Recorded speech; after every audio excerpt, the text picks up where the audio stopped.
ರಾಜ್ಯ ಸರ್ಕಾರವು ಗೃಹಲಕ್ಷ್ಮಿ ಯೋಜನೆಯ ಫಲಾನುಭವಿಗಳಿಗೆ ಮತ್ತೊಂದು ಸಿಹಿ ಸುದ್ದಿ ನೀಡಿದೆ. ಗೃಹಲಕ್ಷ್ಮಿ ಯೋಜನೆಯಡಿ ಮಹಿಳೆಯರಿಗೆ ಶೀಘ್ರದಲ್ಲೇ ಇನ್ನು 2 ಕಂತಿನ ಹಣ ಬಿಡುಗಡೆ ಮಾಡಲಾಗುವುದು ಎಂದು ಸಚಿವೆ ಲಕ್ಷ್ಮಿ ಹೆಬ್ಬಾಳ್ಕರ್ ಅವರು ಮಾಹಿತಿಯನ್ನು ಹಂಚಿಕೊಂಡಿದ್ದಾರೆ. ಗೃಹಲಕ್ಷ್ಮಿ ಯೋಜನೆಯು ರಾಜ್ಯ ಸರ್ಕಾರ ಜಾರಿಗೆ ತಂದಿರುವ ಪಂಚ ಗ್ಯಾರಂಟಿ ಯೋಜನೆಗಳಲ್ಲಿ ಒಂದಾಗಿದೆ. ಇದರಡಿಯಲ್ಲಿ ಪ್ರತಿ ತಿಂಗಳು ಪ್ರತಿ ಮನೆಯ ಯಜಮಾನಿ ಬ್ಯಾಂಕ್ ಖಾತೆಗೆ 2,000 ರೂಪಾಯಿ ಹಣವನ್ನು ಹಾಕಲಾಗುತ್ತದೆ. ಇದೀಗ ಬಾಕಿ ಉಳಿದಿದ್ದ ಕಂತುಗಳ ಬಿಡುಗಡೆಯಾಗಿದ್ದು, ಸುದ್ದಿಗಾರರೊಂದಿಗೆ ಮಾತನಾಡಿದ ಅವರು, ಗೃಹಲಕ್ಷ್ಮಿ ಯೋಜನೆಯಡಿ ಇದುವರೆಗೆ 24 ಕಂತಿನ ಹಣವನ್ನು ಮಹಿಳೆಯರ ಖಾತೆಗೆ ಜಮಾ ಮಾಡಲಾಗಿದೆ. ಇದೀಗ ಹೆಚ್ಚುವರಿಯಾಗಿ 2 ಕಂತುಗಳ ಮೊತ್ತವನ್ನು ಬಿಡುಗಡೆ ಮಾಡುವ ನಿರ್ಧಾರ ಕೈಗೊಳ್ಳಲಾಗಿದೆ. ಜೊತೆಗೆ ಗೃಹಲಕ್ಷ್ಮಿ ಯೋಜನೆಯಡಿ ಒಟ್ಟು 26 ಕಂತುಗಳಲ್ಲಿ 52,000 ರೂಪಾಯಿ ನೆರವು ಫಲಾನುಭವಿಗಳಿಗೆ ದೊರೆಯಲಿದೆ ಎಂದು ಸಚಿವೆ ಮಾಹಿತಿಯನ್ನು ನೀಡಿದ್ದಾರೆ. ಗೃಹಲಕ್ಷ್ಮಿ ಯೋಜನೆಯ ಕೆಲ ಫಲಾನುಭವಿಗಳಿಗೆ ತಿಂಗಳುಗಳಾದರೂ ಹಣ ಜಮಾವಣೆ ಆಗದಿರುವ ಬಗ್ಗೆ ದೂರುಗಳು ಬರುತ್ತಿದ್ದವು. ಈ ಸಮಸ್ಯೆ ಪರಿಹಾರಕ್ಕಾಗಿ ಅನೇಕರು ತಾಲೂಕು ಕಚೇರಿಗಳಲ್ಲಿ ಅಲೆದಾಡಬೇಕಾದ ಪರಿಸ್ಥಿತಿ ನಿರ್ಮಾಣವಾಗಿತ್ತು. ಇದೀಗ ಈ ಗೊಂದಲಕ್ಕೆ ತೆರೆ ಬೀಳುವಂತೆ ರಾಜ್ಯ ಸರ್ಕಾರ ಮಹತ್ವದ ಕ್ರಮ ಕೈಗೊಂಡಿದೆ. ಮೊಟ್ಟ ಮೊದಲ ಬಾರಿಗೆ ಗೃಹಲಕ್ಷ್ಮಿ ಯೋಜನೆಗಾಗಿ ವಿಶೇಷ ಸಹಾಯವಾಣಿ ಸಂಖ್ಯೆಯನ್ನು ಸರ್ಕಾರ ಕಲ್ಪಿಸಿದೆ.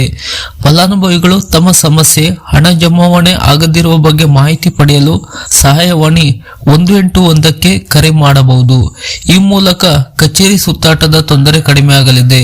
ಸರ್ಕಾರದ ಈ ಮಹತ್ವದ ಕ್ರಮದಿಂದ ಗೃಹಲಕ್ಷ್ಮಿ ಯೋಜನೆಯ ಅನುಷ್ಠಾನ ಮತ್ತಷ್ಟು ಪರಿಣಾಮಕಾರಿಯಾಗಲಿದೆ ಎಂಬ ಅಭಿಪ್ರಾಯ ವ್ಯಕ್ತವಾಗಿದೆ.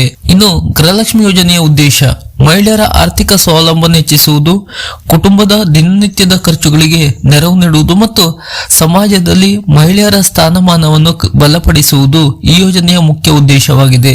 ಸರ್ಕಾರ ನೇರವಾಗಿ ಡಿಬಿಟಿ ಮೂಲಕ ಹಣವನ್ನು ಫಲಾನುಭವಿಗಳ ಬ್ಯಾಂಕ್ ಖಾತೆಗೆ ಜಮಾವಣೆಯನ್ನು ಮಾಡುತ್ತದೆ. ಈ ಯೋಜನೆಯ ಪ್ರಯೋಜನ ಪಡೆಯಲು ಅರ್ಹತಾ ಮಾನದಂಡಗಳನ್ನು ಸರ್ಕಾರ ನಿಗದಿಪಡಿಸಿದೆ. ಸಾಮಾನ್ಯವಾಗಿ ಬಿಪಿಎಲ್, ಎಪಿಎಲ್ ಮತ್ತು ಅಂತರಂಗ ಕಾರ್ಡ್ ಹೊಂದಿರುವ ಕುಟುಂಬಗಳ ಮಹಿಳೆಯರು ಈ ಯೋಜನೆಗೆ ಅರ್ಜಿ ಸಲ್ಲಿಸಬಹುದು. ಅರ್ಜಿ ಪ್ರಕ್ರಿಯೆಯು ಸರಳವಾಗಿದ್ದು, ಸೇವಾ ಕೇಂದ್ರಗಳು ಮತ್ತು ಆನ್ಲೈನ್ ವ್ಯವಸ್ಥೆಯ ಮೂಲಕ ನೋಂದಣಿ ಮಾಡಿಕೊಳ್ಳಲು ಅವಕಾಶವಿದೆ. ಗೃಹಲಕ್ಷ್ಮಿ ಯೋಜನೆ ಗ್ರಾಮೀಣ ಮತ್ತು ನಗರ ಪ್ರದೇಶಗಳ ಮಹಿಳೆಯರಿಗೆ ಆರ್ಥಿಕ ಭದ್ರತೆ ಒದಗಿಸುವಲ್ಲಿ ಮಹತ್ವದ ಪಾತ್ರ ವಹಿಸುತ್ತದೆ ಎಂದು ಕೂಡ ಈ ಸಂದರ್ಭದಲ್ಲಿ ಸಚಿವೆ ಮಾಹಿತಿಯನ್ನು ತಿಳಿಸಿದರು. ಈಗಾಗಲೇ 24 ಕಂತಿನ ಹಣ ಜಮಾವಣೆಯಾಗಿದ್ದು, ಇನ್ನು 2 ಕಂತಿನ ಹಣವನ್ನು ಒಟ್ಟಿಗೆ ಹಾಕಲಾಗುವುದು ಎಂಬುದು ಕೂಡ ಗೃಹಲಕ್ಷ್ಮಿ ಯೋಜನೆಯ ಬಗ್ಗೆ ಸಚಿವೆ ಮಾಹಿತಿಯನ್ನು ತಿಳಿಸಿದ್ದಾರೆ.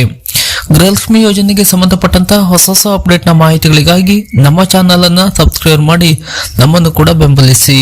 ನಮಸ್ಕಾರ.